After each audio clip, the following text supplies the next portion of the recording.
Hello guys. Hello guys. मैं आज discuss करने वाला हूँ सेट एग्जाम 2022 के बारे में। जो सेट एग्जाम 2022 है, एसईटी बोलते हैं, एसईटी 2022, एसईटी 2022।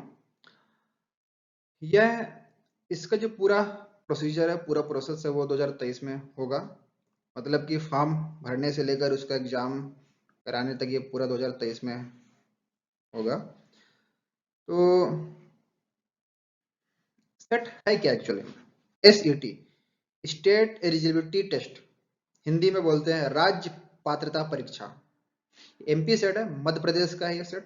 ठीक, इस तरह से सभी स्टेट के होते हैं अलग अलग, है ना। CG set, MP set, UP set वगैरह। ठीक है, ये हमारा एमपी का है, मध्य प्रदेश लोक सेवा आयोग इसको कराता है। तो ये किस चीज के लिए है सेट? ये हमारे मध्य प्रदेश सरकार में, है ना, मध्य प्रदेश सरकार द्वारा मध्य प्रदेश में यदि किसी को असिस्टेंट प्रोफेसर बनना है, ठीक, असिस्टेंट प्रोफेसर बनना है, उसके लिए यह एक मतलब कि एक मतलब मिनिमम एलिजिबिलिटी क्राइटेरिया के दायरे में आता है। ठीक है, यदि मान लीजिए किसी को असिस्टेंट प्रोफेसर बनना है, तो उसकी एलिजिबिलिटी क्या होनी चाहिए?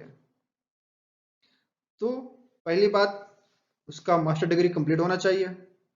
ठीक, और मास्टर डिग्री के अलावा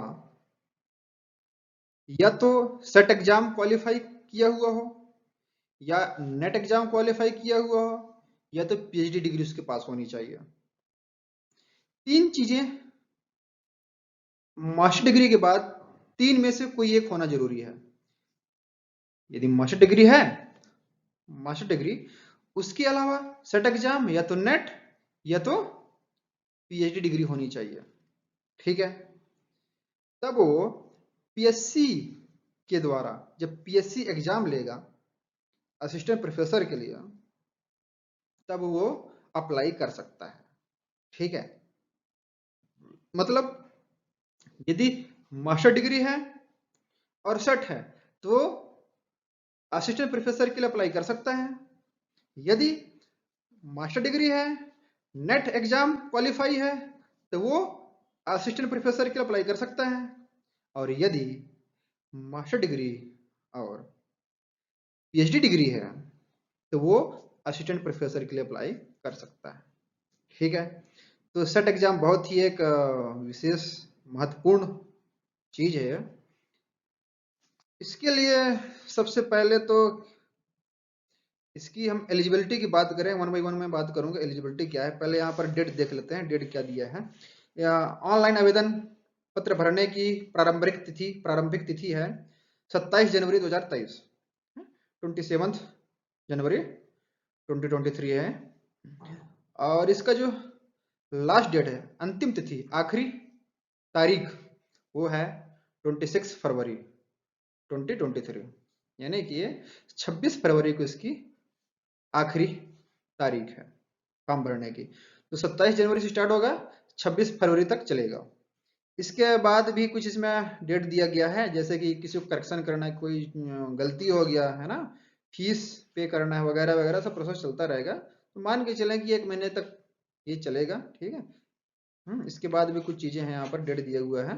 यहाँ पर आप वेबसाइट में जाके देखेंगे पीएससी का, तो वहां पर ये सब मिल जाएगा, विज्ञापन का पत्र क्रमांक, विज्ञापन वहां पर डाउनलोड कर सकते हैं।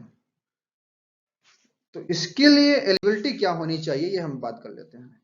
शैक्षणिक योग्यता, न्यूनतम शैक्षणिक योग्यता क्या होनी चाहिए? तो इसके लिए सबसे पहले कि वो विद्यार्थी या फिर वो कोई आवेदन करता, उसके पास मास्टर डिग्री होनी जरूरी है। मास्टर डिग्री होना जरूरी है, या तो फिर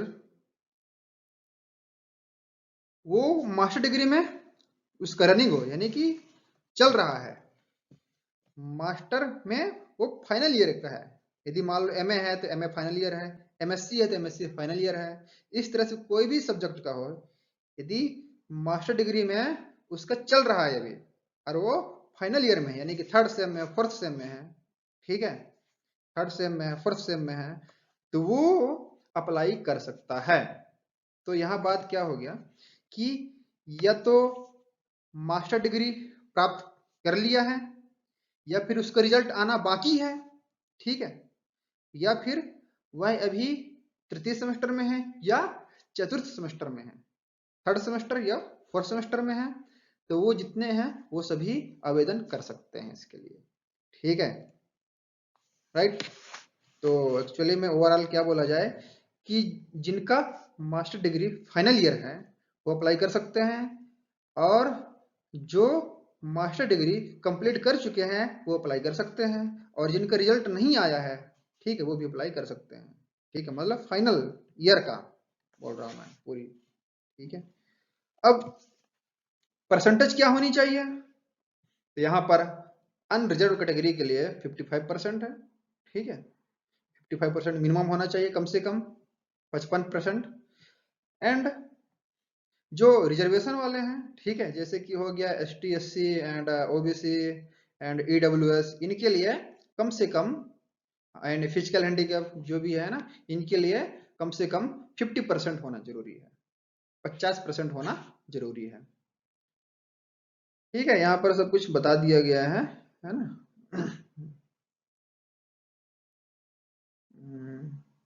अथवा स्नातकोत्तर, हाँ ठीक। तो यहाँ पर कंडीशन दिया हुआ है फॉर्म अप्लाई करने के लिए, ठीक है। इसमें और क्या दिया है, हाँ ठीक। अब हम बात करें, यहाँ पर एक महत्वपूर्ण बात लिखा हुआ है, मध्य प्रदेश शासन द्वारा आयोजित सेट 2017-18, इससे पहले भी 2 बार सेट हो चुका है ना, एक बार आया था सेट 2017 में आया था, 2018 में आया था, ठीक है। जिस विषय में प्रमाण पत्र प्राप्त कर चुके हैं, यानी कि पिछली बार जो भी अभ्यर्थी है, जो भी कैंडिडेट है, यदि 2017 में क्वालिफाई कर चुका है या तो जो 2018 में क्वालिफाई कर चुका है, ठीक है, वो पुनः इस बार के सेट के लिए आवेदन नहीं कर सकते, वो आवेदन नहीं कर सकते। इसका कहने का मतलब ये है कि 2017 में यदि कोई क्वालिफाई कर चुका है, ठीक है, या तो 2018 में क्वालिफाई कर चुका है, वो 2022 के लिए आवेदन नहीं कर सकते, ठीक है। और दूसरी बात, जिन अभ्यर्थियों ने विगत वर्षों में UGC net, CSIR net, Madhya Pradesh set slate के जिस विषय में प्रमाण पत्र प्राप्त कर चुके हैं, वे सेट 2022 की परीक्षा में उसी विषय हेतु आवेदन ना करें।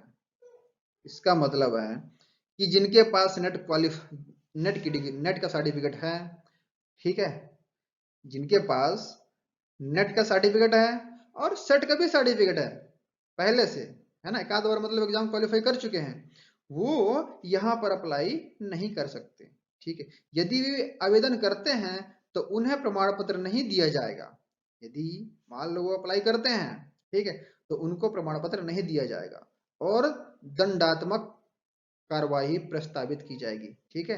तो इसके लिए उनको मतलब रूल के विरुद्ध यदि कोई जाएगा जबरदस्ती, ठीक है, तो उनके खिलाफ कुछ दंडात्मक कार्रवाई किया जाएगा। इसलिए जो पहले से नेट सेट क्वालिफाई हैं वो इस एग्जाम के लिए आवेदन ना करें, ठीक है, ये यहाँ पर बताया गया है। नेक्स्ट, एग्जाम तो होगा, ठीक है, तो इसके लिए मतलब एग्जाम का जो पैटर्न है, क्या बोले, एग्जाम पैटर्न वो क्या होगा, तो इसके लिए 2 पेपर होगा, paper first and paper second, 2 paper होगा, paper first and paper second. यहाँ पर बोला गया है ये जो एग्जाम होगा वो ऑफलाइन होगा, ऑफलाइन मोड में होगा, है ना, इस मोड में होगा, ऑफलाइन मोड में होगा। और जो फर्स्ट पेपर होगा उसमें 50 क्वेश्चन रहेंगे, कितने क्वेश्चन, 50 क्वेश्चन रहेंगे, ठीक है, 2-2 नंबर के रहेंगे, तो टोटल हो गए 100 नंबर, 100 नंबर, 50 50 क्वेश्चन रहेंगे 2 मार्क्स के, तो 100 मार्क्स हो गया। इसके लिए टाइम दिया जाएगा 60 मिनट, 1 घंटा का समय रहेगा 50 क्वेश्चन के लिए। और जो सेकेंड पेपर होगा, ठीक, सेकेंड पेपर में 100 क्वेश्चन रहेंगे, 100 क्वेश्चन रहेंगे 2 मार्क्स के, तो टोटल हो गए 200 मार्क्स। और इसके लिए टाइम दिया जाएगा 2 घंटे का, 2 आवर्स, 2 घंटे का टाइम दिया जाएगा। ठीक है, तो यहाँ पर पेपर फर्स्ट है और पेपर सेकंड है। ठीक है, दोनों के मिला के टोटल हो रहे हैं 3 आवर्स। तो यहाँ पर बोला गया है कि परीक्षा परीक्षा साथ की समय अवधि, परीक्षा सत्र की समय अवधि बिना अंतराल के 3 घंटे होगी। यानी कि पेपर फर्स्ट और पेपर सेकंड, ठीक है, वह 3 घंटे में कंप्लीट करना होगा। यहाँ पर अंतराल नहीं दिया जाएगा कि फर्स्ट पेपर के लिए 1 घंटे दे दिया गया, फिर 2 घंटे गैप दे रहे हैं या फिर अगले दिन ले रहे हैं। ठीक है, ऐसा नहीं, एक ही दिन में वो कंटिन्यू लगातार 3 घंटे का एग्जाम रहेगा। ठीक है, 3 घंटे का एग्जाम रहेगा और पेपर फर्स्ट और पेपर सेकंड 3 घंटे में कंप्लीट करना होगा। और ये होगा ऑफलाइन मोड में बताया गया है। मैं यहाँ पर कहाँ पर लिखा है, मैंने पढ़ा है कहीं पर देखा है ना, कि ऑफलाइन मोड में हो गए है ना। तो हो सकता है आगे शायद चेंज ना हो जाए। ठीक है, ऑनलाइन भी हो सकता है, कोई हम कह नहीं सकते, गारंटी नहीं दे सकते, है ना। यहाँ पर एक जगह वहाँ पर लिखा था कि ऑफलाइन मोड में होगा, क्योंकि ये जो विज्ञापन आता है तो उसमें कई बार फिर करेक्शन हो जाती है ना, कि कुछ लोग उसमें अपील लगाते हैं कि नहीं इसको ऐसा किया जाए वैसा किया जाए, तो बाद में ये हो सकता है कि ये ऑनलाइन सिस्टम हो जाए, है ना, ऑनलाइन मोड में, सीबीटी मोड में हो जाए। ठीक है, तो ये हो गई बात क्वेश्चंस की। तो पेपर फर्स्ट और पेपर सेकंड रहेगा। पेपर फर्स्ट में क्या पूछा जाएगा, ये यहाँ पर बोला गया है, सामान्य प्रश्न, शिक्षण एवं शोध अभिवृत्ति, यानी मतलब कि general paper on teaching and research aptitude. First paper के लिए जो सिलेबस रहेगा वो जनरल पेपर, है ना, टीचिंग एंड रिसर्च एप्टीट्यूड रहेगा। ठीक है, इससे पूरे क्वेश्चन बनेंगे। ठीक है, और जो सेकेंड पेपर होगा वो सब्जेक्ट बेस्ड रहेगा, वहां पर सब्जेक्ट बेस्ड क्वेश्चन पूछा जाएगा। वह एमसीक्यू हो सकता है, ट्रू फॉल्स हो सकता है, मैचिंग हो सकता है। ठीक है, इस तरह से वो क्वेश्चंस हो सकते हैं। ठीक, देन और दूसरी बात, ये जो क्वेश्चन, ये एग्जाम रहेगा, यहाँ पर नेगेटिव मार्किंग नहीं होगा, no negative marking, minus marking नहीं होगा। ठीक है, तो इस एग्जाम में आप खुलकर टिक लगा सकते हैं, ऑप्शन, है ना, लगा सकते हैं, यहाँ पर कोई माइनस मार्किंग की संभावना नहीं है। ठीक है, देन आगे चले तो यहाँ पर ये परीक्षा परिणाम की घोषणा किया जाएगा, तो क्या क्या यहाँ पर दिखाया जाएगा, क्या हम मतलब कुछ क्राइटेरिया है, कुछ क्राइटेरिया रहेगा, उससे उसको पूरा समराइज करते हुए, उसको पूरा कैलकुलेट करते हुए वो एग्जाम के परिणाम की घोषणा करेंगे। तो इसके लिए मैं बता दूं शॉर्ट में कि कम से कम कितना परसेंट होना चाहिए। ठीक है, मान लीजिए 300 नंबर का हो रहा है ना, 300 नंबर, 150 क्वेश्चन रहेंगे, है ना, 300 नंबर का है, जिसमें से आपको जो अनरिजर्व कैटेगरी है उसके लिए कम से कम 40% होना ही चाहिए, कम से कम 40% होना ही चाहिए। ठीक है, और जो रिजर्व कैटेगरी के हैं जैसे कि ST SC OBC EWS, उनके लिए 35% मिनिमम, 35%, और अनरिजर्व के लिए 40%। ये परसेंट क्या कैसे बनेगा, ये दोनों प्रश्न पत्रों में सम्मिलित रूप से न्यूनतम अर्हता का प्रतिशत है। दोनों प्रश्न पत्रों में सम्मिलित रूप से न्यूनतम अर्हता का प्रतिशत है, मतलब कि दोनों प्रश्न पत्र में से, यहाँ पर मैंने ये कहीं नहीं देखा कि पहला पेपर आपको क्वालिफाई, पहला पेपर आपको पासिंग नंबर, पासिंग परसेंट लाना होगा तभी सेकंड पेपर का आपका चेकिंग होगा, ऐसा यहाँ पर मैंने नहीं देखा, विज्ञापन में ऐसा कहीं पर नहीं लिखा है ना। तो जहां तक मैं समझ पा रहा हूँ कि जो पेपर फर्स्ट है पेपर सेकंड है दोनों के मिला के 300 नंबर में से आपका 40% कम से कम 35% जो कैटेगरी वाले हैं होना बहुत ही जरूरी है। तब उनके बारे में है ना विचार विमर्श किया जाएगा। इसका मतलब नहीं कि 40% हो गया वो क्वालिफाई कर गया, नहीं ऐसा नहीं है। ठीक है, उनके लिए विचार किया जाएगा कि क्या ये बच्चे क्वालिफाई कर पा रहे हैं। ठीक है, वो सोचा जाएगा।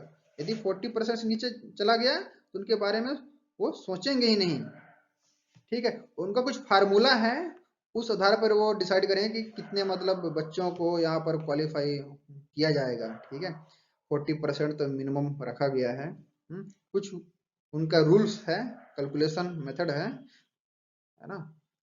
कटाव वो डिसाइड करें कि कितने कटाव कितना सीट है ना, इसके अकॉर्डिंग वो पूरा बनाएंगे, है ना।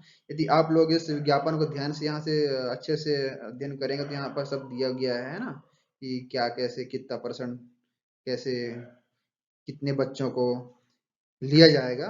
ऐसा जरूरी नहीं है कि जिसका 40% आ गया वो एग्जाम क्वालिफाई कर जाएगा, ऐसा नहीं है। ठीक है, देन इसमें टोटल 36 पेपर्स हैं, है ना। सेट 2022 एग्जाम 2023 में होगा, है ना। टोटल 36 सब्जेक्ट है। टोटल 36 सब्जेक्ट में सेट एग्जाम कंडक्ट कराया जाएगा। यहाँ पर मैं नाम बता रहा हूँ कुछ, है ना। क्या है, अरेबिक अरबी अरबी पेपर है, एक केमिकल साइंस जो कि केमिस्ट्री है, कॉमर्स कंप्यूटर साइंस है, क्रिमिनोलॉजी है, defence and studies, earth science, economics, electronics, English, environmental science, geography, Hindi, history, home science, law, library and information science, life science, Marathi, mathematical science मतलब math, music, performing arts, क्या है, Persian, I don't know what is this, है ना, philosophy भी है, physical education भी है, physical science भी है। अब जो इसके संबंध में उनको अच्छे से पता होगा क्या होता है फिजिकल एजुकेशन, क्या होता है फिजिकल साइंस, फिजिक्स है ना। फिजिकल एजुकेशन वो बी क्या बोलते हैं, BPD MED वाले हैं, है ना। Political science, psychology, public administration, Sanskrit traditional, social work, sociology, Urdu, visual arts, yoga, इतने पेपर्स है यहाँ पर। इन सब के लिए सेट एग्जाम होगा। तो सभी के लिए बहुत बहुत शुभकामनाएं अभी से, है ना। All the best. अभी से अच्छे से तैयारी करें, अभी टाइम है।